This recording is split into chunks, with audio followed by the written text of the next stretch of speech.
A lot of other YouTube channels won't talk about money, finances, or the plans that didn't go right. But here at Drift Games, we're pretty transparent. And we have to be, because a couple of months ago our entire business burned down and you guys saved us. So you deserve to know the truth.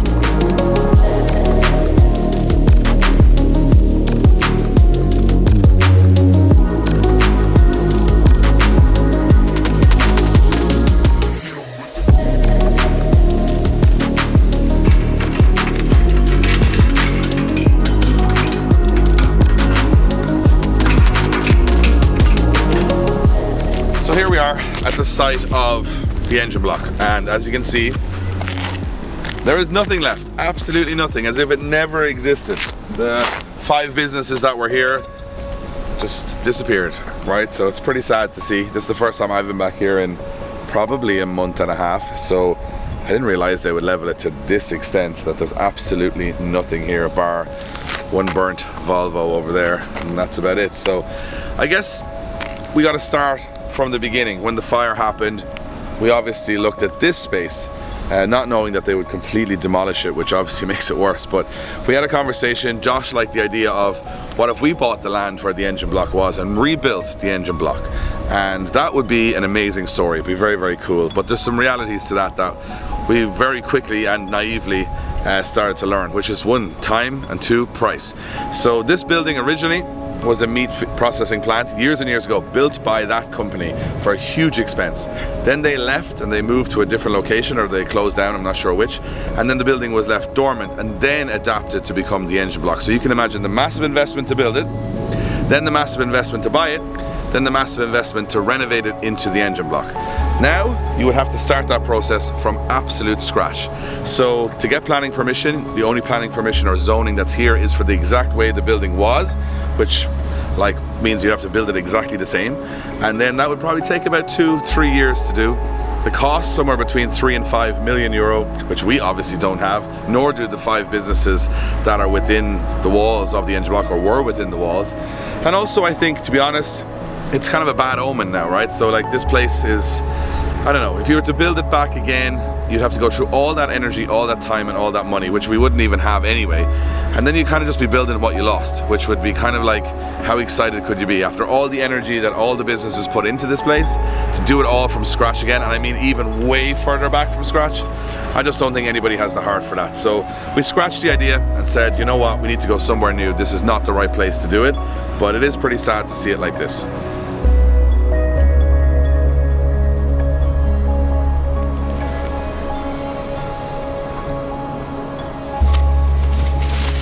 The last thing we'll put in the bin. Obviously, the spacers. So the engine block is no more, and not really an option for us to rebuild either. So we have to draw a line under it. And the next stage was to start picking up the phone, getting on the internet, and finding ourselves a new shop or a new unit. Initially, we're looking at renting somewhere we can build some cars, have all our boys together in the office, bring the creative team together, and kind of get past all this. Well, that ran into some issues as well.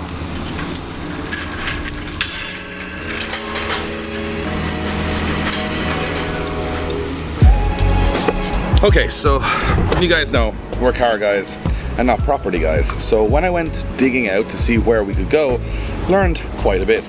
Number 1, everything's really expensive. Because we were on the 2nd floor of the engine block, our rent was considerably less than anywhere else around the Dublin area. Secondly, normal units come in 2 sizes. One, really small, which basically would fit about 4 or 5 cars and a couple of staff, only have 2 parking spots outside, or absolutely enormous distribution centers where they're way too big and way too expensive. So we were in like a Goldilocks scenario where everything was either too small or too big and too expensive. And if you're renting, you got problems as well. A lot of the phone calls I made, they weren't too keen on allowing a modified car club or channel rent their space. They didn't think it was a real business or something that could be sustainable into the future for a longer term lease. Also, they want you to make 0 modifications to the building. So you can't paint a wall, you can't change anything, you just store things.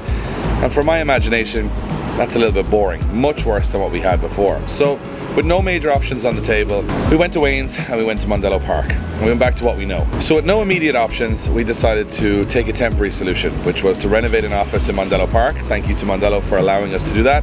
and head back to a new shed in Curran Motors, where Wayne coincidentally was already building it, and it was somewhere where we could temporarily build the cars. You guys have watched us build the RX-7 and the NASCAR and stuff in that shed. But it divides the team, meaning that I only see some of the guys like once or twice a week. If you're filming in Wayne's, you're not seeing the guys in Mondello, and if you're in Mondello, you're not seeing what's going on at Wayne's. So that was what the beauty of having everybody under the one roof was. So I didn't give up. There was still some other options on the table, and one of them I was quite keen on. Before I get to that, which is the reason you're watching this video, I have to go to Murray Motorsport because I need a race suit. This weekend we are heading to Rose Green, which is the first home of Irish drifting, a place where drifting actually was not allowed to happen anymore before I even got involved in Irish drifting. So this weekend I will be driving Josh's Lowbrain S13, which is a very famous car in Ireland, at the Irish Drift Festival, which is a celebration of 25 years of Irish drifting with some previous champions, and luckily I've been given a wildcard entry. So I've never driven the car before, but I've just realized today I don't even have a race suit, so I need to go get some race gear, and along the way I'll explain more.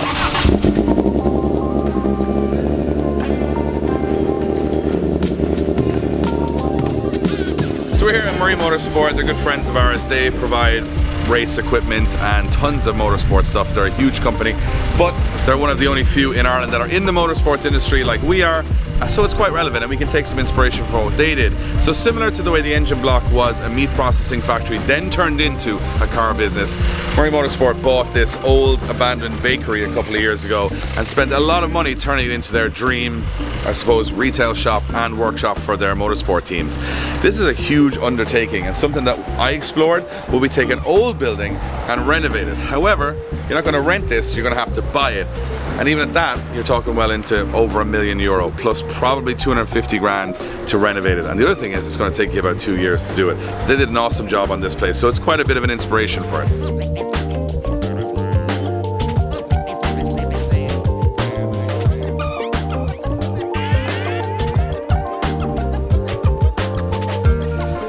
Okay, so we're here at Murray Motorsport because I need a race suit, because the next couple of weeks are absolutely bananas. I think every single weekend until the end of September, not only are we trying to sort out a new HQ, but we got drift events upon drift events. I'm even going to use my phone because there's that many of them, I'm even losing track. So this weekend, as I mentioned, I'm heading to Rose Green. The last drift event competitively in Rose Green was 2009, and it was won by James Dean.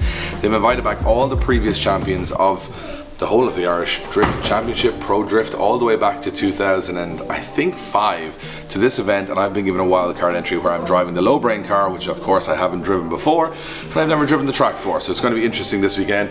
Got myself some gloves, a suit, and some boots, because all my race gear was in the old HQ.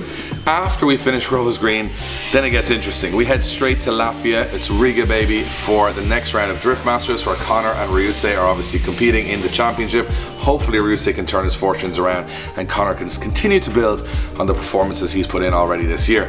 Then from there, we head up to Bishop's Court, which is in the north of Ireland, where Josh will be competing in round 4 of the Irish Drift Championship on probably the fastest and sketchiest track of the season calendar.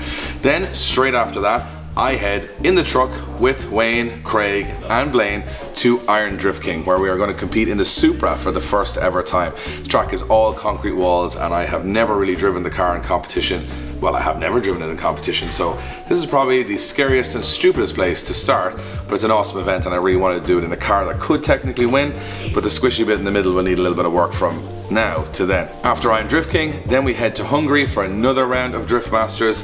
Then after that, well, September is also equally as busy. We've got the biggest drift event in the world this year in Poland, in the PGA Narodowe, 60,000 people, where our team will be competing for the first time in the final of Drift Masters. A week after that, well, then Josh and I are both going to compete in the final of the Irish Drift Championship in 360's Motorsport Park in Kerry, in the Lowbrain car and the Supra. And then the week after that was the final big event of the year, which is the LZ World Tour finale in Ireland at the end of September, where we're going to have all of our cars on track. So it's very, very busy. That's why I'm grabbing a race suit. Okay, enough about all the events we're doing. It's time to get back to the story of how we ended up in the situation we're in now. Right, so I got my race gear and I am ready to go drifting for the rest of the season. But when we look around the place here, especially Dublin, too expensive, the stuff is too old. We just don't have the money to buy a huge place like this, so we needed another plan, and Dublin wasn't it.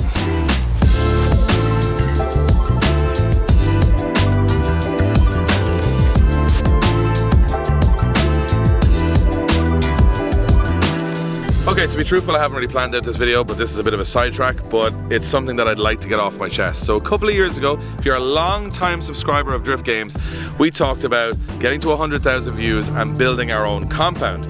Now, we never said where that compound was, but a lot of people were questioning how would we get away with noise, how would we do all these different things. Well, I'm standing here in the middle of Mondello Park because this was originally going to be the place where we built the Drift Games compound. This is called the Tented Village. It's an area of Mondello Park that's kind of just used for car parking at the minute and paddock, but we had a good idea to turn this into basically a building for building all the cars and then having our own drift track within this area, which is a great idea. And Mondello Park was super behind us and we went really far along the planning, but there was a lot of issues with it. Number one, there's nothing out here. No water, no power, nothing. So in order for us to bring power, to bring water, to bring sewage out here to build a building, they were going to have to cut up the entire circuit. And with Mondello Park obviously running motorsport constantly throughout the year, a couple of months where they had absolutely zero activity on track because we were cutting pipes wasn't really possible. The second big problem we ran into was access. So while this is a really cool spot, there's only one way in and one way out, and that becomes a rally track and a rallycross track for a lot of weekends during the year, meaning this would just be completely isolated. And the third problem was, if we did come in here and drift and make tons of smoke, that smoke would go out onto the main circuit and they wouldn't be able to run any motorsport on the main circuit because of smoke in here. So with so much rallycross and rallying going on, with the fact that motorsport's almost on every single day of the year here, and we couldn't make any smoke, eventually, and we obviously couldn't shut down the whole track for like 6 months to put all the pipe work through, this idea got scratched. It was very, very close. We had been really, really far along, and it was a little bit annoying that we never got across the line with it. Then, when this didn't work out, obviously we didn't get to the planning stage properly on it because of all those restrictions, we ended up going to the engine block. So just a little bit of a backtrack because we never actually explained that on the channel, but now you guys know this was one of the ideas, which would have been cool, but I think to pull it off would have been a bit of a stretch. Sorry, I got sidetracked, but I just always wanted to let everyone know that because now we're not in a planning application for this, it doesn't really matter.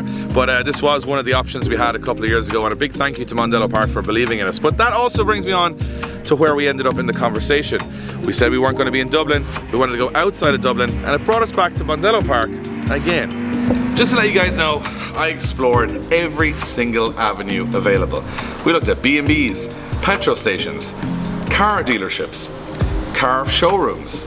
I even looked at buying a racetrack. There was a racetrack for sale in Ireland for like £2 million, which I can't afford, but I still explored it. And when I dug into that, they were only allowed like 10 days a year where there was any noise whatsoever. Plus it was a 5-hour round trip from where all of us live. So there was so many options explored while many of the projects were being built on the channel.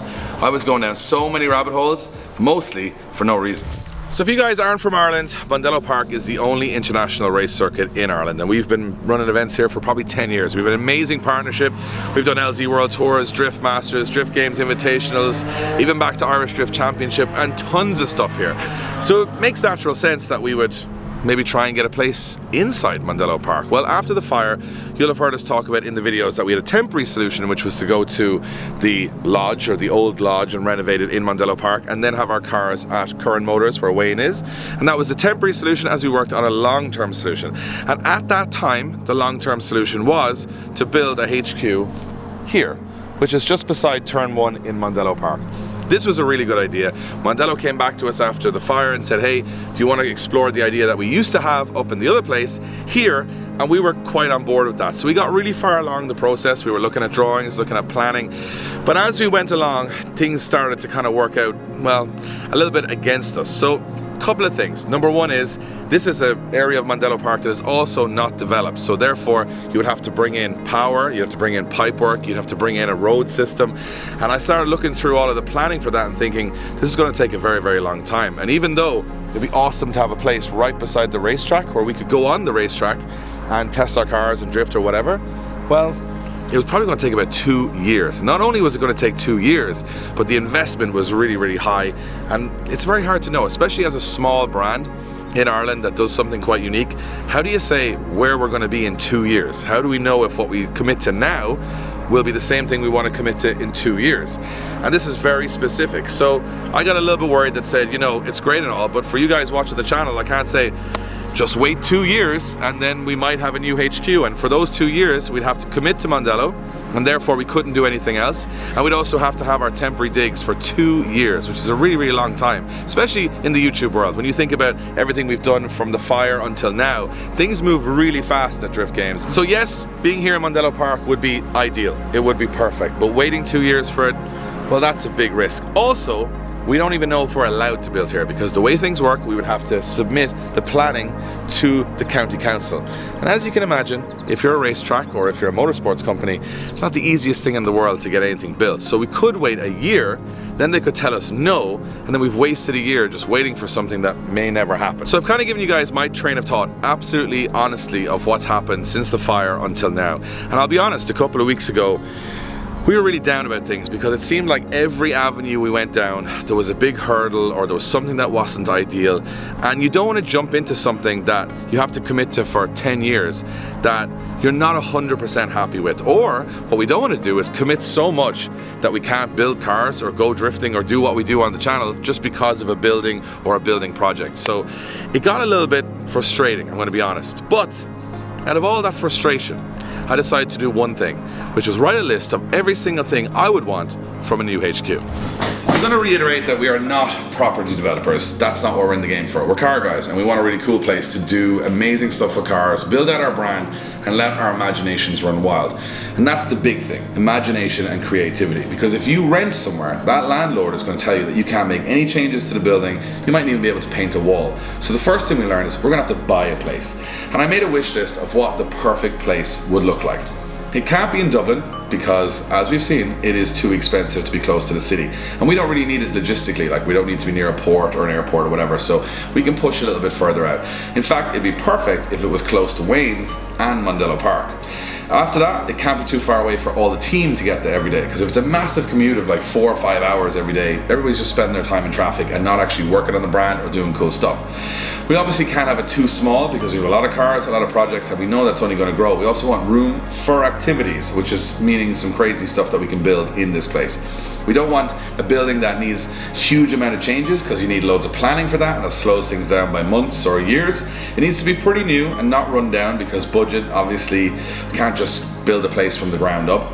We want to be able to do open days, we want to be able to do car meets, we want to have a proper workshop, we want to have a podcast studio, we want to have an amazing showroom, and we want to have some stuff that nobody's ever built before. So all of that is a tall order. And after a while, I started to give up on it and said, you know what? Maybe there is no perfect place and we'll just have to stay with our office in Mondello and in Wayne's place. But on an off chance, one day, something popped up.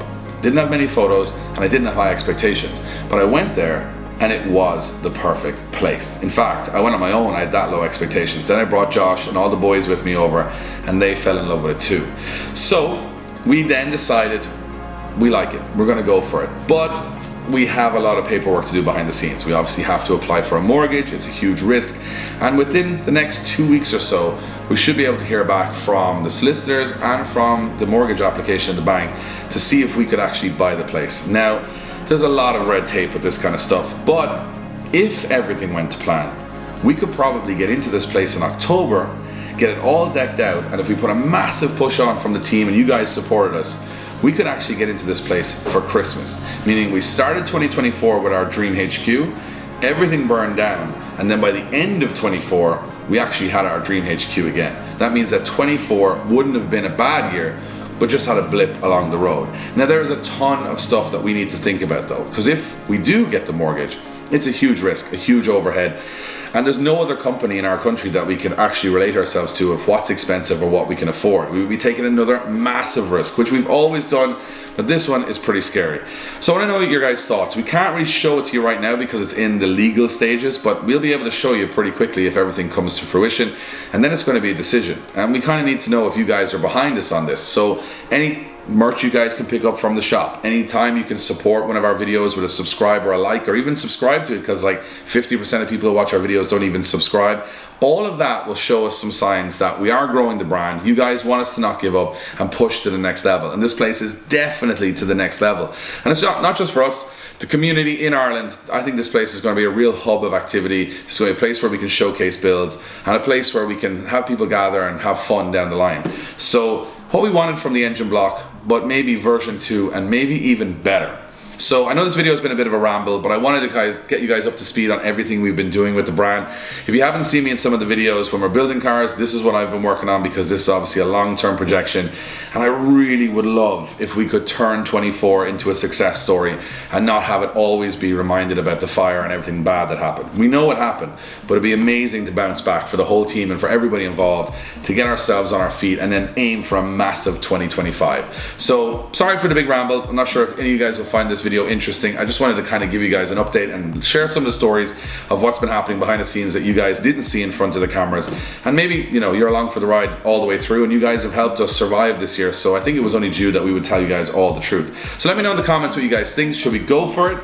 Should we maybe just calm down and stay with the low cost kind of solution we have now and just work on some cars and not put ourselves under stress? Or should we push on? I think the whole team is still 50-50 on everything, even though we know the place is perfect. But you guys can lead in the comments and let us know what you think. So on the next episode, we'll be back to more badass stuff with cars. We're heading to Rose Green. I'm going to rip the Low Brain Drifters V8 NASCAR engine car around the track, on a track that hasn't been used since 2009. So the next video is going to be spicy. But in the meantime, I want to hear your thoughts. See you on the next one.